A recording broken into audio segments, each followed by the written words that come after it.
Hello and welcome to our London History Podcast, where we share our love of London, its people, places and history in 20-minute espresso shot episodes served with a dash of personality. I am Hazel Baker, CEO of London Guided Walks, providing private tours, treasure hunts and live London quizzes to Londoners and visitors alike. To accompany this podcast, we also have hundreds of London history-related blog posts for you to enjoy at londonguidedwalks.co.uk/blog. And now, on with the show. Statues have become a heated topic of late. The debate has caused passions to rise across the country. I am not here to discuss whether the current statues should exist or be on public display. I refuse to judge the decisions of people from the past with our modern sensibilities. What we can do, however, is take account of what we do have. Now, taking away the royals, how many statues of named people are there in London, do you reckon? Well, I don't have a definitive answer. Your guess is as good as mine. But let me ask you maybe an easier question. How many statues of named women are there in London? 17. Now, most of these women are from the 20th century. The public commemorations of women may be few, but they are a start. They cover healthcare professionals such as nurses and a surgeon, those from the arts, a novelist, a singer and a theatre director, sports personalities including an Olympic boxer and an Olympic runner, social reformers and suffragettes, war heroes and even a politician. There's a mix of white, black and Asian, Christian, Jewish, Quaker and Muslim, all wrapped up in 17 statues. Even though these statues are mostly concentrated within central London, social reformer Catherine Booth is in Champion Park, Camberwell.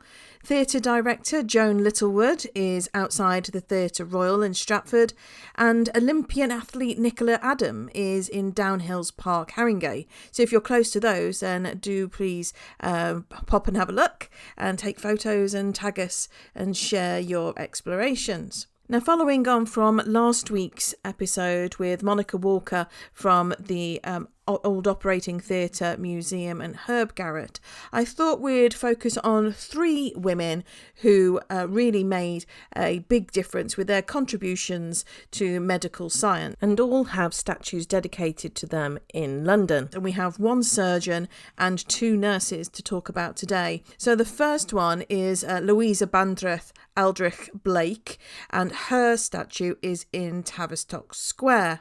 Dr. Aldrich Blake was the first woman in Britain to be awarded the degree of Master of Surgery in 1894. She was the first woman to hold the position of a surgical registrar in 1895. She was the first anaesthetist and lecturer on anaesthetics. In 1914, she became Dean of the London School of Medicine for Women. During World War I, unusually for a woman, she assisted in military hospitals, specifically in France, and was named Madame la Générale by her patients. She wrote to other female doctors too, encouraging them to assist in the cause. And she developed a number of innovative surgical techniques, saving the lives of soldiers during World War I. And her influence for other women was so great, the number who joined the school's medical field during World War I almost doubled. She was also the first to perform operations for cervical and rectal cancers, and she died December 1925 from cancer herself. In the same year, she had been named Dame Commander of the Order of the British Empire, also known as the Most Excellent Order of the British Empire. Her statue is on the southeast corner of Tavistock Square, and other statues in the same square include Mahatma Gandhi. We have 2 public statues of him, and also former resident Virginia Woolf. Dr. Aldrich Blake's statue is two-sided, so she's looking within the square and also out, which means many more people can see and appreciate hers compared to others. And it's connected to a seating area inside, and it was designed by Edwin Lutyens and also Arthur George Walker. It's also Arthur George Walker who is the artist for our next statue of medical women in London, and this is maybe perhaps the most famous name, Florence Nightingale. Her statue is at the junction of Lower Regent Street and Pall Mall, facing the Duke of York column. It's a subsidiary part of the Guards Crimean War Memorial, which was unveiled in 1859. And then in 1914, that was moved 30 feet backwards, i.e. north, up Lower Regent Street. So we could fit in the statue of Florence Nightingale, but also Sidney Herbert. He was a statesman, but also a very close friend of Florence Nightingale, and their statues are side by side. Now, the bronze statue of Florence, well, she's standing there holding in her right hand an oil lamp, and that's a reminder that she became known as the Lady with the Lamp from a report in the Times. And it says, she is a ministering angel, without any exaggeration in these hospitals, and as her slender form glides quietly along each corridor, every poor fellow's face softens with gratitude at the sight of her. When all the medical officers have retired for the night, and silence and darkness have settled down upon these miles of prostrate sick, she may be observed alone, with a little lamp in her hand, making her solitary rounds. And also the phrase was further popularised by American poet Henry Wadsworth Longfellow, and he wrote a poem at Santa Filomena in 1857, and it says, "Lo, in that house of misery, a lady with a lamp I see pass through the glimmering of gloom and flit from room to room." Underneath her statue, set within the granite pedestal, are some bronze plaques showing some scenes of her work, such as interviewing officers, attending a meeting of the nurses, and also arranging transport for the wounded. Her experiences as a nurse during the Crimean War were foundational in her views about sanitation. She established St Thomas's Hospital and the Nightingale Training School for Nurses in 1860. Her efforts to reform healthcare greatly influenced the quality of care in both the 19th and 20th centuries. Nightingale's data analysis work as part of a royal commission into the health of the army highlighted a horrifying stat, and that was 16 to 18,000 army deaths were preventable, as they were from disease rather than battle. Now, her polar area diagram, which is what we now know as Nightingale Rose diagram, that showed that the Sanitary Commission's work decreased the death rate. Now, she's also the first female member of the Royal Statistical Society. Nightingale passed away during the night at her Mayfair home in August 1910, and at the grand old age of 90 years, and there is a blue plaque there to remind us of it. Now, her family declined a burial at Westminster Abbey. She had requested that she wanted a quiet and modest affair, and so she is now buried in Hampshire. What you may not know is that on the site of the original Nightingale Training School for Nurses is the Florence Nightingale Museum, and this houses more than 2,000 artefacts commemorating the life and career of the Angel of the Crimea, including a statuette of Nightingale at the Crimean War Memorial, which I have already mentioned. St Thomas's Hospital is home to another statue to a female medical reformer, Mary Seacole. Now, Mary Seacole was a Jamaican-born nurse, daughter of a Scottish soldier and a free Jamaican woman. Now, the statue is 8 feet tall and weighs 1.5 tons, and it was unveiled in 2016 by Baroness Florence Benjamin, who has a statue of her own in Exeter. Now, what I like about this statue is that it's more of an action shot. Seacole is seen wearing her medical bag over her shoulder, and she's marching onto the battlefields of the Crimean War. Behind her is this big disc, and the disc can be seen maybe to represent part of her story. In her autobiography, The Wonderful Adventures of Mrs. Seacole in Many Lands, she describes waiting in the hallway of the Secretariat wall to be accepted as an official member of the nursing team being sent to the Crimea. Now, when she realises that she's been stonewalled based on her ethnic origin rather than her merit, we see in this statue that she's actually turning away, turning her back to this stone wall, this 5-ton disc, and walking towards her calling.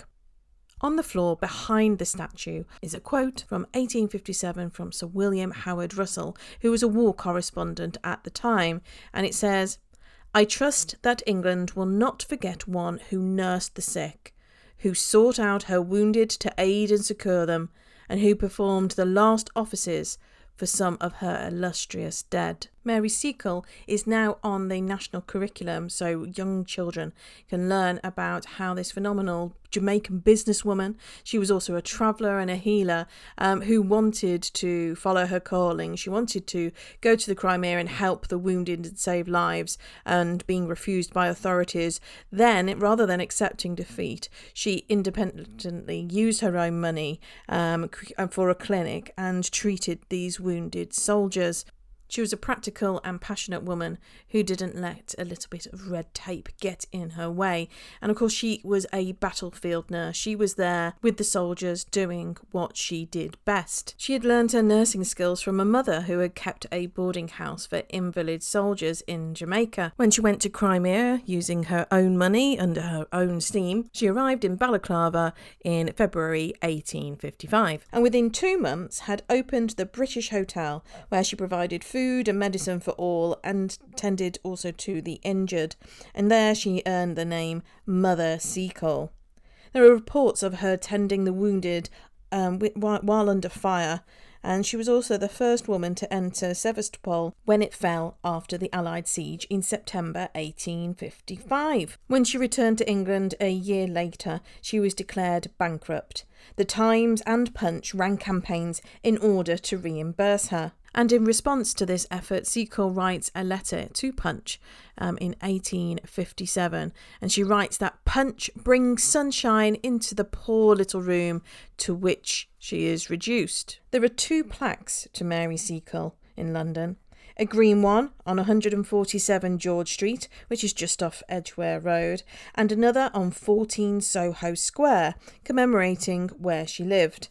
And it was in Soho where she wrote her biography, and it was probably she was still living there when it was published in 1857. And it's the same month, July 1857, where the Seacole Fund Grand Military Festival was held in Kennington in the Crimea were widely celebrated. She even became a personal masseuse to the Prince of Wales. In 1881, she died in her home in Paddington, which is where the green plaque I mentioned is. So I've spoken about 3 remarkable women, all within the medical profession. Dr. Louisa Brandreth Aldrich Blake, Nurse Florence Nightingale, and Nurse Mary Seacole.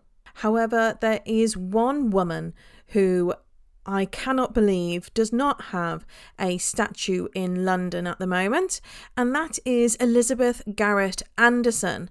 Now, she was the first woman to qualify as a doctor in Britain. And she lived in Upper Berkeley Street. And there is, yes, a blue plaque to her. But where's the statue? She was a pioneering physician, political campaigner and suffragette. Among her many achievements, she was also the co-founder of the first hospital to be staffed by women. She was the first dean of a British medical school, the first female doctor of medicine in France, and the first female mayor in Britain.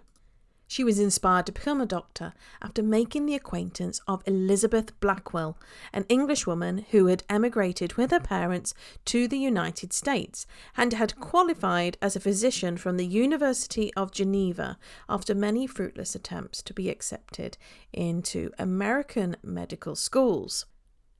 And she herself inspired many other women by paving their way, setting a precedent for aspiring female physicians and championing women's rights.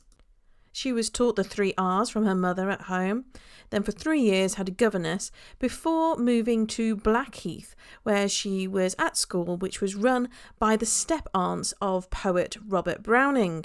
And there she was taught English literature, French, Italian and German, as well as deportment. But Elizabeth was dissatisfied. She knew her calling lay elsewhere. After completing her education, she was able to go abroad and tour, and also visited the Great Exhibition. 15 years later, Elizabeth had joined forces with some of her feminist friends to form a women's discussion group called the Kensington Society, which organised a petition asking Parliament to grant women the vote. Now, this petition was rejected.